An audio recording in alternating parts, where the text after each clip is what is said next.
I'm ready. Okay. Here we go. So this is a fire tube boiler. This piece here, it does have roughly, what is it, 5 gallons, Ryan? Something close to that, of water in it.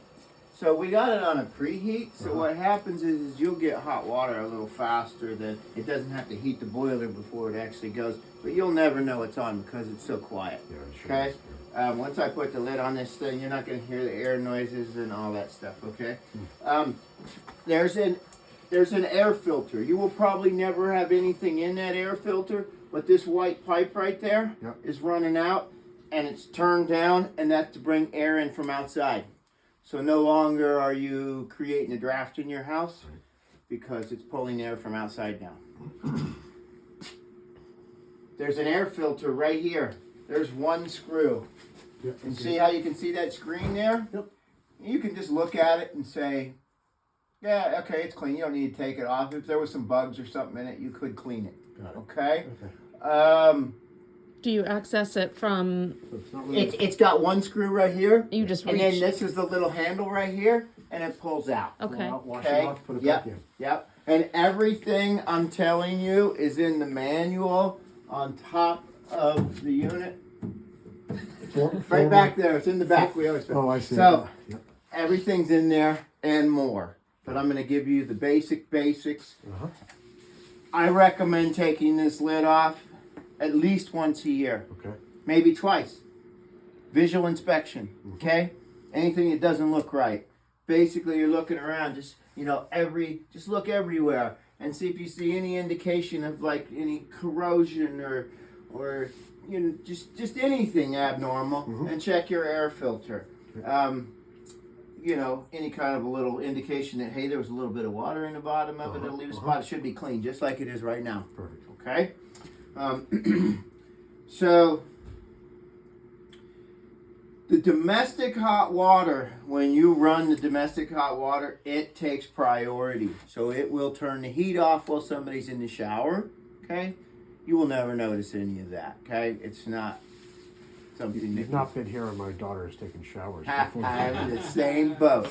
We got 2 of them too, and actually, I got one that came back home. Uh-huh. Yeah. Ours did too. And long shower. Yep. So the other service item that I want you to do is down on the bottom. This is a manifold right here. This is the boiler side. This is the radiant heat side. This piece right here. Yep. These 2 center ones. Yep. Cold water, hot water. Got it. Okay. These handles right here. This is to shut the water off in case there was ever, say there was a leak in here, or if I had to change a part, or clean the water filter, okay? You want to move these a couple times a year even. Okay. Just, lubricate them. These ones here, they So have is a this- little snap to them. Sorry, is this city water? This is Here? city water This is coming city. in, cold. And that's a domestic. This is hot. domestic hot going out. Right. Very Yep. Okay. The way that this works different from your old boiler is it's a primary secondary system. So what happens is the boiler has a pump right here, and it's pulling in as the water's going through your system in your house, all your baseboard heating coming back down, running through here. This is pulling water up through the boiler and taking a temperature and heating it to what it needs to be. Okay, so it's always checking the temperature. If it's off, or it will either slow down or speed up. So the whole idea is this boiler doesn't like your old boiler had one speed, One wide open. Yep. Yeah, it just went as fast as it could until 200 things were hot, and then it turned off. 210,000 BTUs. Yep. This you should see a difference on your bill. Okay. This is gonna idle, and you look outside and say, "Geez, it's always on." That's perfect. An idle speed. That's where it's at its most efficiency. Okay, it's just idling along. Okay, and it's keeping the water warm until the thermostat says, "Hey, I'm satisfied," and then it'll come back on and do it again. Okay, but it will when it originally comes on. It has enough BTU that it will get up to temperature very fast. Yeah. Okay. Some of the things that are going on down here. Actually, I'll address this filter first. This filter takes any metal. Like your old boiler had a lot of. It was all cast iron. Okay. We did away with that. There's still metal in this water. There's so this filter, I put it on all of them, and there's some wrenches right here. Yep. There's a red dot. It's a green dot. It's over here, and there's one right there. You can see it down there. You want them red. Just a quarter turn valve. Yep, it's just a quarter turn valve. Yep. Sometimes they're hard, especially when they haven't been used for a bit. And it has a little snap to it. See how it's red now? Yep. Okay, same thing here. Yep. Red.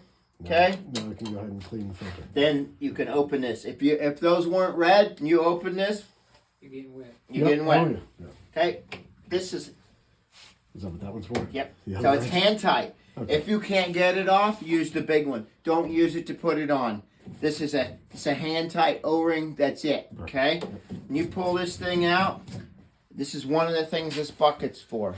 This is what I recommend. And bucket you're not comes going special to with have the case where this is dirty all the time because you don't have cast iron radiators. Yeah, Okay. it's all copper. Yep. This is cut so that you can just get this underneath here. This, I like to fill this up with water, probably halfway or better. This is not going to be dirty right now. But you see how that little bit of black? Yep. Okay.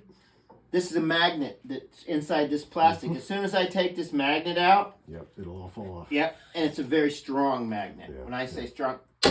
It's- rare earth. yep. Yep. And that just didn't take the plastic, rinse it off, but don't take it to a sink or something. That stuff will stain. Yeah. Okay, it'll stain your hand. Push that back on, so it's that fast. Perfect. That's it. Little snug, hand tight. Pop these back over. They should be easy to be able to do them by hand. They should be green again. Yep, and you want to make sure they're green again. Both of them are green. This is also a bleed here. That is a bleed in the top, yes. Yep, and that's just like a radiator key bleed. Yep. Did you notice that all your radiators got hot upstairs? Oh, the yeah, baseboards, absolutely. everything. Okay. As soon as we Yeah. set the temperature, I Yeah, can feel it. you can feel it. Okay. Yeah. And there was no gurgling There was no. No. good. like there was with the old system. It's like being in a fishbowl. Yeah, yeah. I Now couldn't that's ble- I going to couldn't get bleed that thing better. enough. So the reason it has air in it, Mm-hmm. and every time it tries to fill itself up, there's air in the water. The water, Yep. when this thing fills it up, this thing is filling through this, okay? And this little cap here, we leave loose. Okay. What that is this is an air separator. I'm gonna have to go. I got my You got- weekly- okay. You go ahead. I'll keep filming. That's This- fine. Sorry. This is the air separator. Yeah. What happens is there's like a bristle brush in there, and as the water comes across it, it beats the air out. The air floats up, and it comes out of here. Okay, leave that loose. There's another one up on top. Okay, Also that one loose. stays closed. That one's closed. Yeah, but that's just to get the air, any air that gets into the boiler. Okay, that one works closed. So how tight is this? I just leave them just like that. Oh, I see. Yep. Yep. Just Right. Cool. We'll put some caps on these before we leave too, so nobody says, "Hey!" and hook the Whoa. hose up to it. And it's Water. happened many times before, and it'll tighten them down. Going back, so filter that Setting the water backflow. temperature. This is I'll show you that too. The backflow, the safety device. This bucket. The reason why I put this bucket here is if this expansion tank goes bad, the pressure. This is 30 pounds boiler pressure. If it goes over 30 pounds, it's going to drip in the bucket. The bucket is something that you walk down here and you whenever you're down here look in the bucket and say, yeah, nothing's ever been in. If something's ever in this bucket, I want to know about it. Okay. 30 Okay. pounds. It is a 30-pound, yes. Okay. Now see how this is 19 pounds right now because it's been warm. It's probably going to go down to around 12 pounds. Okay. When it's totally cold, nobody's using anything. When it's running, it's going to be up close to 30 pounds when it's really hot. Okay. This expansion tank's half full of air, half full of the water, and it's a cushion. So when water heats, it expands, pushes against it. Other way, okay? If this goes bad, it's going to drip out of here. I want to know which one it's coming out, if you can tell. Sometimes you put your finger Yeah, down there and see. Feel it's wet. Backflow, so that your boiler water for your radiant heat never gets in your drinking water, okay? So this will stop that. The water can only go one way through here, okay? This is the pressure relief valve, just like your tank had. If the street pressure goes over 150 pounds, your water pressure spikes over that, it's going to leak in here, okay? It's going to do more. Safety leak. device. Again, they're all safety devices. So just real quick before I go. Yep. Just setting the water temperature. Yep, setting the water temperature. And then Jim If can you take if it you away. push the button on there, you see the radiator, and this is the shower. You want to turn it over to the shower. Right now it's set at 122. If I wanted to change that, I would push the button. It flashes. Then I can change it to whatever I want. Lock it in. Got it. Okay, it goes by individual digits. So if you got to light it, press the button. You can turn it back down. I set it at 122. Is what normally people are 120. Set it at a temperature Yep. that is not hotter than you use water. Right. Because why heat water up and add cold to cool it back down to use Exactly. it? Okay. All right. The hottest thing is probably going to be your sink where you're doing your hands and stuff. Thank you. You got it, man. Thank you. I gotta go. Yeah, no Sorry. problem. Finishing off, there is a power button in here. It's right here to kill power. This switch up here kills power to everything too. So if you ever had a problem like, need to reset the machine. If there's ever code on this machine, it ever has a problem, the air filter's dirty and it can't breathe, it's not only gonna show you a code on there, it's actually gonna tell you what the problem is. Okay. Okay? Brian, grab that lid.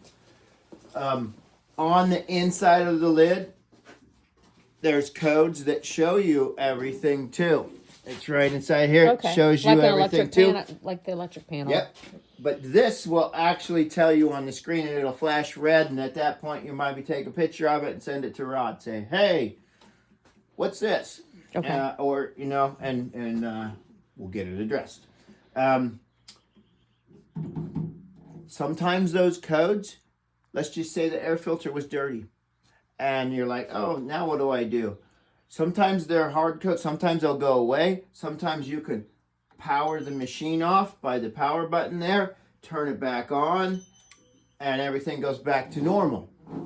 If it doesn't, sometimes you have to do a hard reset like you would have A computer. turn the power off. Okay. And let it sit for a few minutes. Would and we back call on. you first, or would we? You could. You're probably not going to get me in the middle of the night. But Okay. You could definitely try. Okay. And but this would help you kind of Troubleshoot. troubleshoot and say, hey, it's only this. Okay. Something simple. If you call me, it's no problem. I'm usually going to say, hey, are you standing in front of the screen? Tell me what it says. Do this, do that. I'm going to tell you what to do. Okay. And then if I need to come, I'm coming. Okay. Okay. We got a gas shut off here. Okay. Again, these are for us to fill and flush the system. The whole system's been flushed and cleaned out of all the dirty water that we could get out of it. So that side of it's good. We put shut-offs on every return so that we could force all the water through each zone and clean everything. Okay? So it's a little different from what you had before. We're trying to get your system all cleaned out. So we don't want all that dirty stuff going through our brand new boiler, and it's like sandpaper. We don't need it going through there. So we did the best we could of cleaning everything. You have a condensation pump that's down on the bottom here. This makes a lot of condensation. This is a neutralizing condensation pump. There's a little clip on the side here. It pops open. This opens up. This media is probably going to last a couple years and maybe longer. When that starts disappearing and getting real yucky, we can get some more. That's an easy change. Change it out. You can get a little bag of it on Amazon, put it in there. Okay? It's most all this stuff that I'm telling you. I tell everybody this stuff because some people like to. It's better. It's good for somebody to take the lid off and look inside and get them familiar with it. and there's a problem, that's half the service stuff that we would do. As far as servicing goes, I recommend calling us at least every 2 to 3 years. Okay. Okay, for service. I'm not a big service pusher. Some people might not ever call me and tell, hey, it doesn't work, and no problem. It doesn't void your warranty or anything. Okay. Okay. But it's sort of like a boiler. Like we would just have, if someone was here, like we had Sela for the air conditioning, and we'd be like, okay, go check it, and they just, but it doesn't need a lot. Yeah, it doesn't need a lot. There's more and more people getting trained on this stuff around here, but it is something that most people are going to say, well, you better call me, because they don't know what they're looking at. I know my friend's son is an apprentice, or going to be an apprentice plumber. And he was I sent him a picture, and he was totally familiar with, he's just in high school. He's a junior, but he was familiar with the system. Good. So if we called you to just come and check things out every 2 or 3 years, that's just like a simple service call. It's just a simple service. Okay. You would check the media and all that sort of stuff. We would basically run through everything and yeah. Okay. Definitely. Yeah, we would, check the filter. You're not going to have a lot of stuff in this. I would probably say after you get the season going next year, it's something you want to check. Is check your filter once you get a couple months of runtime on it, because we're almost over now. Okay. It's this, when you're just taking showers and things, it's just working off of this. It's not really circulating through the pipes. So these 3 pumps, when you turn your thermostat on, whichever zone it is which one of these pumps is going to come on. And that water, this boiler is doing this, just, taking the temperature and heating the water. Those pumps all they're doing is making a circle right past there and circulating the water. So you got 2 different things going on. Okay. Okay. You'll see the lights come on. Those are magnetic pumps, so they're very efficient. They're probably about 90% more efficient than what you had before.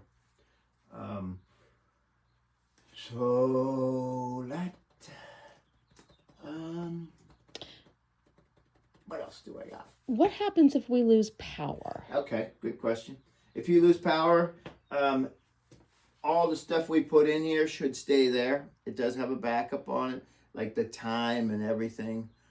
I don't know how long it stays there off of that, but I have seen it for a few hours, turn it off, power it off, and you turn it back on, everything's still there. Are we still able to have hot water? No. Okay. To answer your question, no.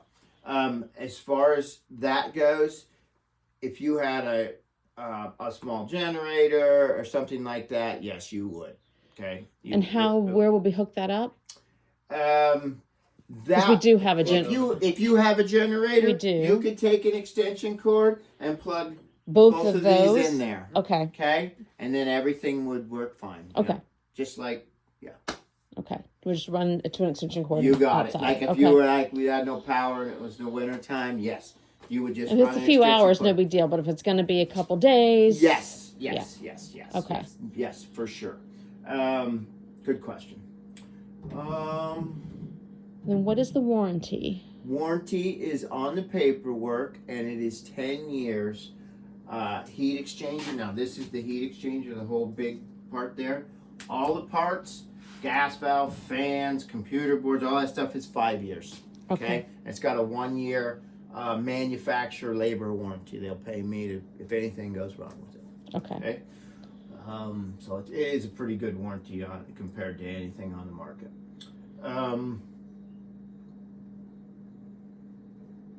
What did I miss? There's an outdoor reset.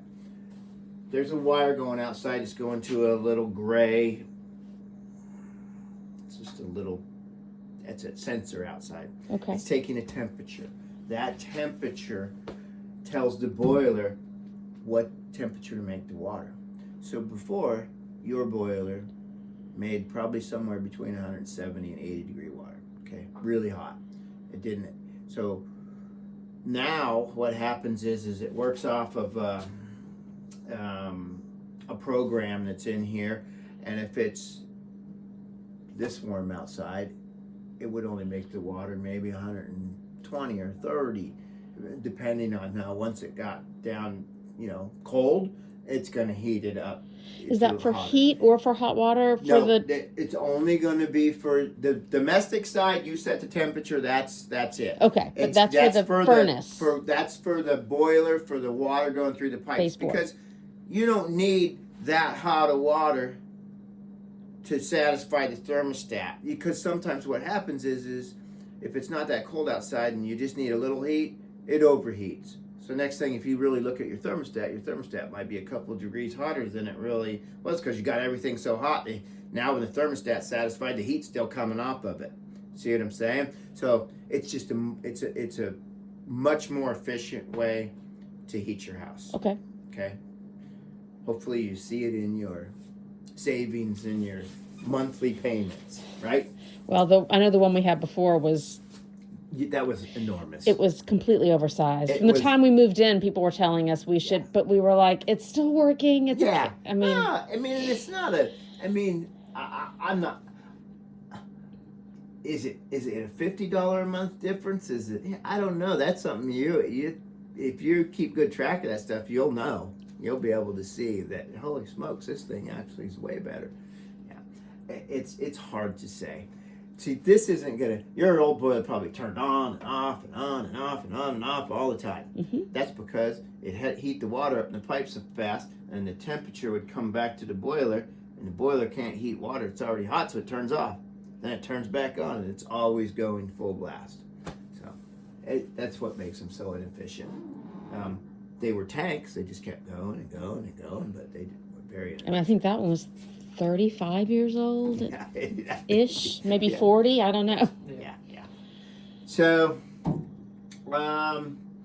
that's kind of that for all of as far as everything to go over with you on that. Okay. They put a new meter. I'm sure you've seen that big old thing over there. We did, yes. Yeah. Your meter was always undersized. Okay. So this boiler's, that's actually about the same as if you took the BTU ratings, if it was running at its full potential. Yeah. You could probably take this boiler and you could put an addition on the house and it would run that too. Okay. But see, the thing with these boilers is that I can put a 200,000 BTU boiler in here. It's only going to use what it needs.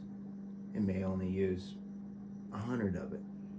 It just depends. Sometimes it's only running at 30% of its capacity. Okay. Okay.